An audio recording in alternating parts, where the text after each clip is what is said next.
I'm Harold Swaim, Hamptonville, North Carolina. I have been awarded North Carolina Outstanding Tree Farmer of the Year for 2022. We've owned this property here, my grandpa, in 1928, and Wanda and I bought 150 acres that joined us, and we've been fortunate to have that. We have bought it, but we're not totally in control. We just look after it. And what can we do to pass this property on, and how can we make it better? It's our responsibility to do our best to enhance wildlife, recreation, water, and air.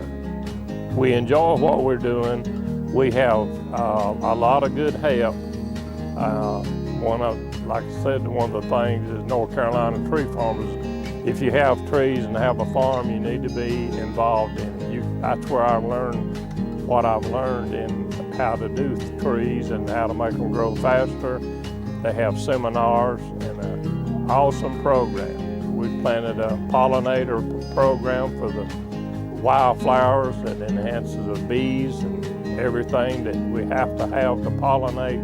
Our farm is set up for the wildlife program. We have projects for food plot. We have several young children, maybe from a single family, that doesn't have a parent to teach them how to hunt or take them hunting. And we've had wounded warriors, bring them in, and most of them in wheelchairs, and provide them with a deer hunt.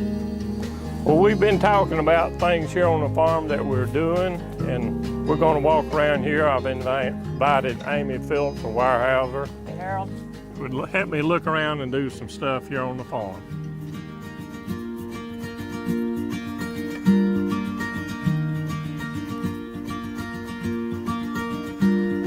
So this is a Talbot cemetery. That has the connection of being able to, over the years, eventually owning this property. The ancestor would come in here and want to know where the cemetery was, and I'd let them in through the pasture and let the fence down and come in, show them where it was at. And then looking after the property for her, when she sold it, she gave us an opportunity to buy it. And so that's how we got the 150 acres, Wanda and I, back in 95, I guess it was. It's a lot of different flowers in there, and it comes in early spring, in the mid-summer, and then this fall there'll be some more. So you got something going on all year long with the different varieties of flowers. Now let's see, Amy, exactly how many different kinds of flowers. We got the bee balm. Of course, this is a black-eyed Susan, is what I call them, right? Yeah.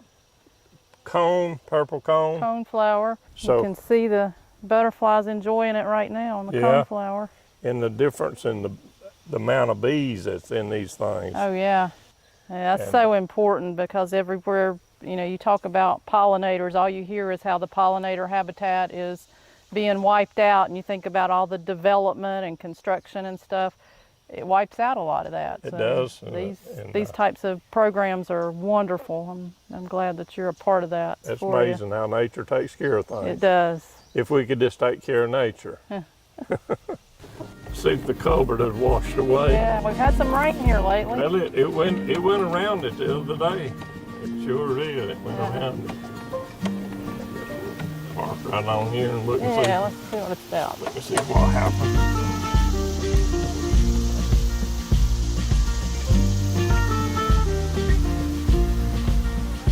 It looks like it's still there. Yeah, it's still over there.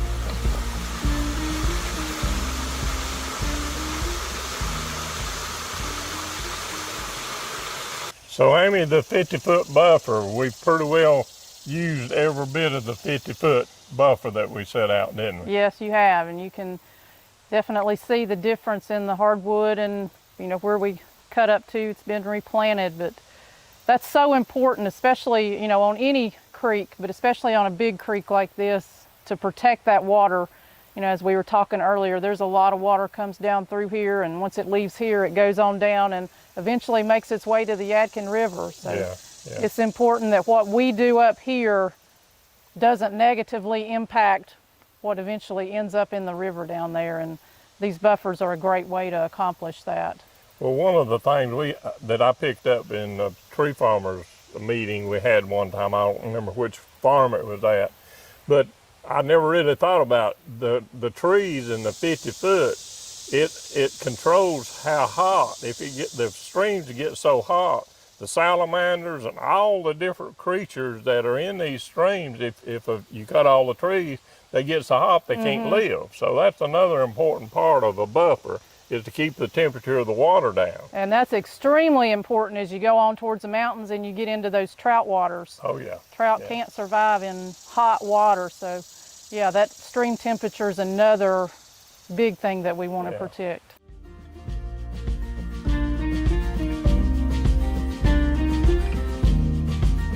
Well, Harold, what are you thinking about doing out here? These are the pines that you planted about 13, 14 years ago. The 35 acres over here of the older trees that we have, we'll do a prescribed burn there in the spring of the year. And then the 4-year-old trees, we'll be working with the blackberry briars and killing those things out. And so with the thinning here and the burning and the spraying, that'll take care of the 150 acres that we have on this side. Good deal. Sounds like you've got a good plan in place. Let's keep a watch on it. Let's check back on this stand in a year or two and see if that thinning is something that we can put in place. Okay, sounds good. Yeah.